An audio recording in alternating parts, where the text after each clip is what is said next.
Huh?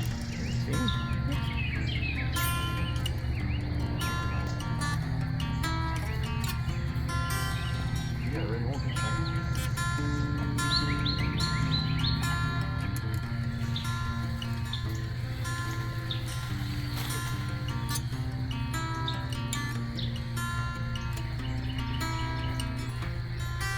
Move.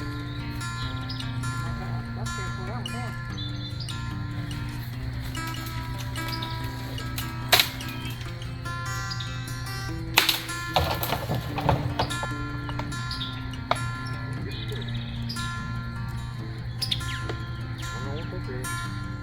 Yeah, it is a bit.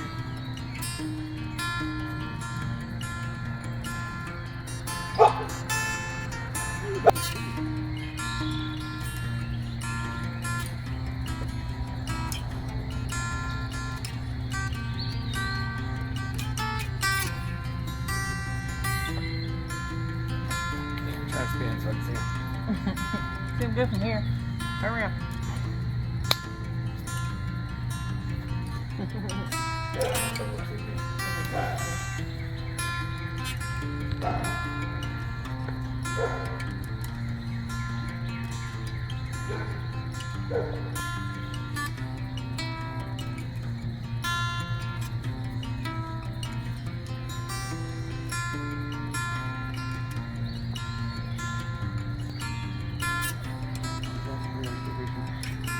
Oh, this one back.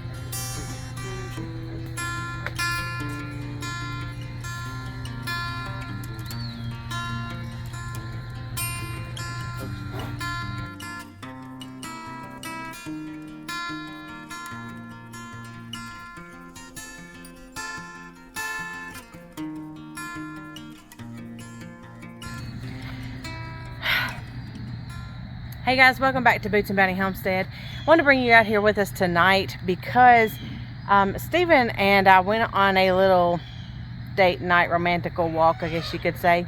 Shh, don't tell nobody. And we were looking for tree identification. And we found of course we have a lot of pine needles, as you all know. So we've got a lot of pine trees. We've got pecan tree, we've got oak trees. We have several different oak trees. We have now found sweet gumball trees, white ash, blue ash. We've got a lot of American elm and a lot of winged elm. We haven't found any slippery elm, which is what I want because I want the bark. Let's see, what else do we have? We have a lot of Bradford pears, but we are actually going to be thinning those out. They're the ones that are native that have thorns, and so we want to get rid of those. I think we only have one that did not have thorns, but we're just going to go ahead and get rid of those. We're going to start thinning out some of these pine trees in order to start letting some of those trees grow. Oh, we have persimmon trees.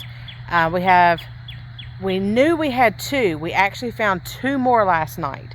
And they're over there with the other two. They are smaller, so they weren't big enough to produce last year.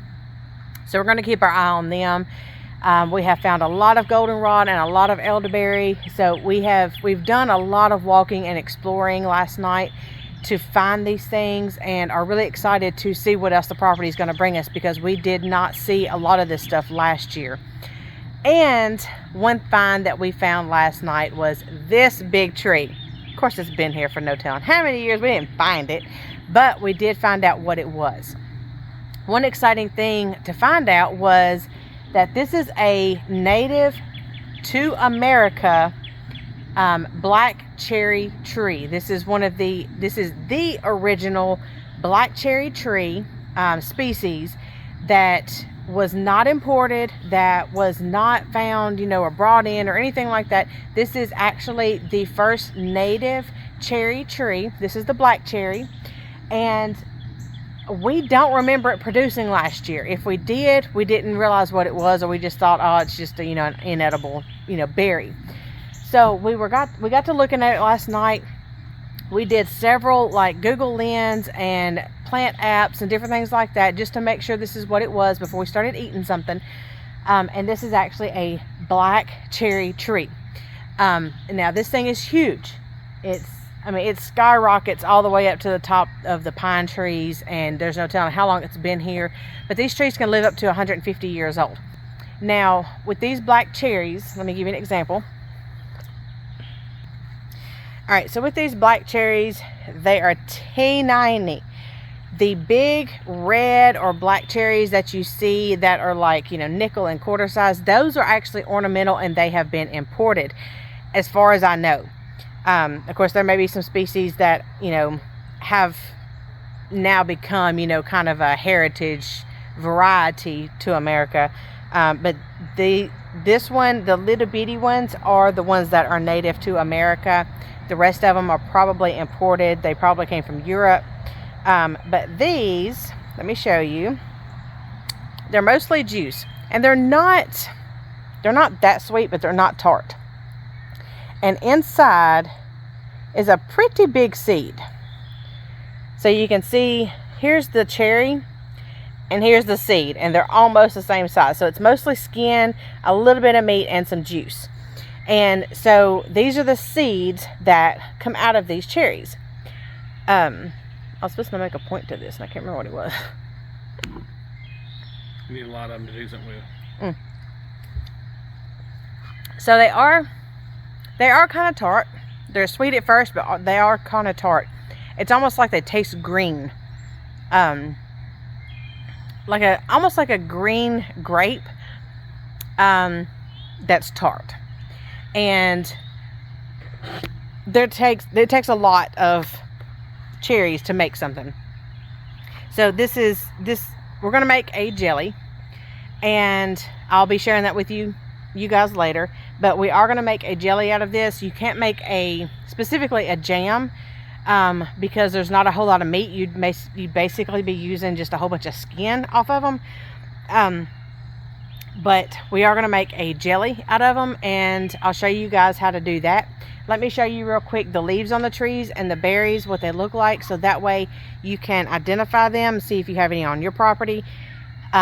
They do look like pokeberries, so just, you know, make sure that you identify it correctly. Of course, pokeberries are usually, you know, kind of just a weed, kind of just I like them poke flying around. But they just kind of, you know, just grow and then they die off, that kind of thing. And you can usually spot a pokeberry. But a cherry tree may be a little bit different as it's younger. So let's take a look at it. So these are the leaves to the cherry tree, the black cherry tree. That is what they look like. They're shiny. They are toothed. They are smoothed on the end. Now toothed, I mean the edges of them are jagged. That's what they call toothed. The middle is veiny and smooth and shiny. And then the berries, you'll see they just kind of hang like those in little groups. They're not tightly knitted together. If it was a little bit more daylight out here, I could show you a little bit better, but you can see them hanging up there. There's several right there. You can see some more black ones right up in there that we couldn't get to. And there's some up there that's still ripening. So that is the cherry tree. Now I'll try to show you how big it is real quick. I don't know if I can actually show you how big it is. My arm ain't long enough and I've been to walk to the house. But there it is. Way up there. You can see us standing down here, or me, Stevens, right there. And that is the cherry tree. All of this. And a whole lot of cherry. Yes, all of it. It goes all the way up to all this up here. All this is cherry tree. It's huge, massive. And my hair is curly because it is humid around here. Mosquitoes are getting us. So anyways, I wanted to share that with you real quick if you happen to see something on your property like that, and show you that we are still finding and foraging for food on our property as we continue to explore it, because we've only been here, this will be our second summer. We've been here about 1.5 years, and every year it changes. We've noticed every year it changes. It always gives us something new and something different. So I wanted to show this exciting find to you guys, and let me know if you have any on your property and what you do with them. So until next time, guys, we'll see you then. Bye. Bye.